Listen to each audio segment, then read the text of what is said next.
Welcome back, Insufferable gaming fans. Your old pal Rosser here.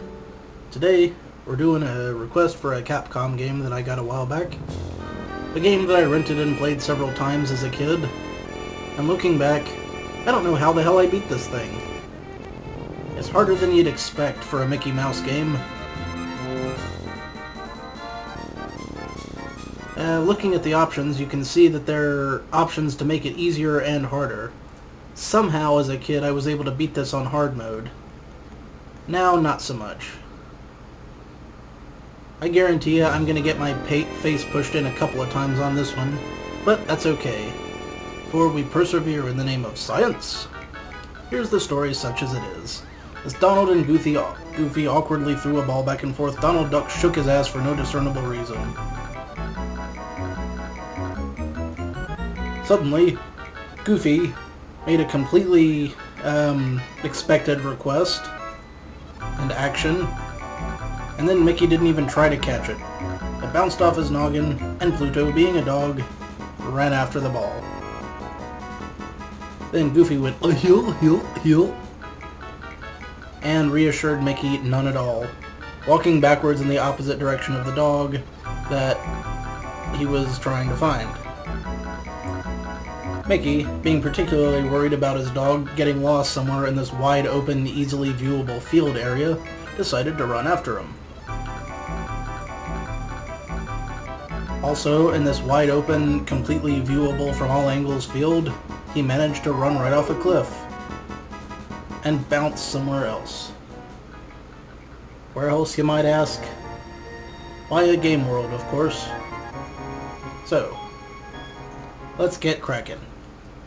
Mickey has two basic attacks to start out with. The standard I can jump on enemies platforming attack, and the grab things and spin the hell out of them attack. When your enemies are stunned, grab them and spin them. They'll spin far. In fact, you can spin just about anything you can grab.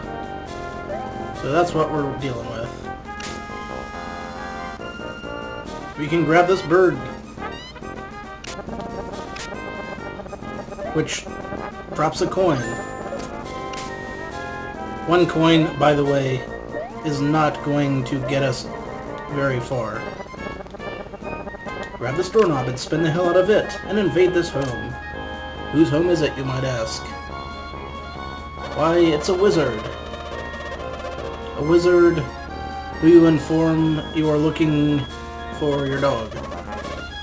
A wizard whom I sincerely hope is concealing his bent knee under that robe, and not the grisly alternative. A wizard who is wearing a collar with what appears to be a bell. I do not want to know what that wizard was doing before you got here. He even looks like he's hiding something behind his back. But that's neither here nor there. He tells us about Emperor Pete. And he warns us that the Emperor's magic has never been defeated, and to not attempt to rescue our dog. But we won't give up. So, we follow the Emperor's statues. And the wizard's gonna scatter magical boxes, which will drop coins or apples or hearts. And there they are now. We can grab those and spin them too. The red ones come back after we hit them. Alright. For the most part in this game, you want to try to gain the high ground. So we're going to hop along these clouds in hopes of obtaining some power-ups, like these coins. And more importantly, if we can avoid falling, take a big jump off this last one. Oh, I missed. I don't think we can get back there either. And I lost my berry on the way. I definitely want to get up to that place we were just at.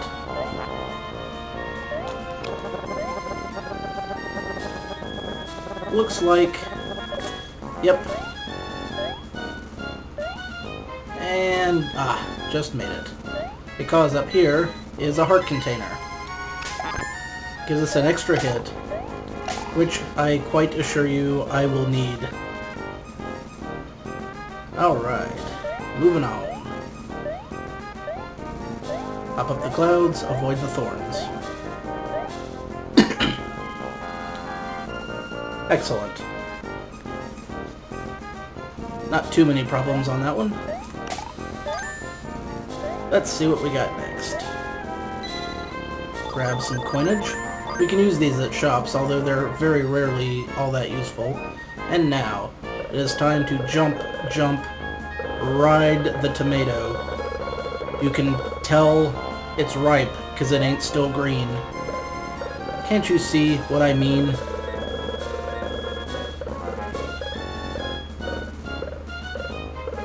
The biggest part of riding the tomatoes is to make sure you hop off before you fall off into oblivion. Now coming up here, we're going to have a chance. Oh, so much for that chance. There's a shop up in the trees there, but you have to ride the tomato all the way to the top of its flight path, and then jump off at just the right second. Now we fight the first of some difficult patterned bosses. Remember, 4 hits and you're dead. And it throws out these little critters and really hard to follow patterns. Basically, you want to just make sure you don't screw up. Avoiding taking a hit is more of a priority than hitting him. And that's going to be a pattern for most of the bosses. If you can get him into a circling pattern here, then good. You can defeat him more quickly if you're able to hit him with objects, like those little critters he falls out, but jumping on him tends to be at least a little bit safer. Ah, excellent. And he made a sound when he was dying that I could swear I've heard somewhere before, but it's probably best not to dwell on it. Moving on. We got water. Yes, we do. And the bees, which make a beeline right towards you. Well, not really a beeline. I guess they do tend to curve. Apples are worth points. I know, just what you wanted. Points. Oh. Jumped too soon there. And we got these frogs here, which for some reason remind me of the DuckTales game. Although I'm not sure if there were any frogs in the DuckTales game. And I'll just keep on getting myself killed gradually. Fortunately, hearts. And damn, beavers. Basically, staying out of the water is a good idea. Especially when you get to where these stars live. These stars are jerks. You don't want to collect them at all. Whoa, whoa, whoa, whoa, whoa, whoa, whoa, whoa, whoa, whoa, whoa. Okay. I need all the health I can get for the boss. Which should be coming up right directly. For a first boss, this boss has a ridiculous and unfair pattern. After it takes a few hits anyway. It starts out pretty easy to dodge. It's a beet snake. When it turns red, you can't hurt it, so don't even try. And when it's flashing, you can't hurt it. Yep, it got me. It was bound to hit me at least once. Okay, now it's gonna get tricky. You want to stay high, because it'll jump.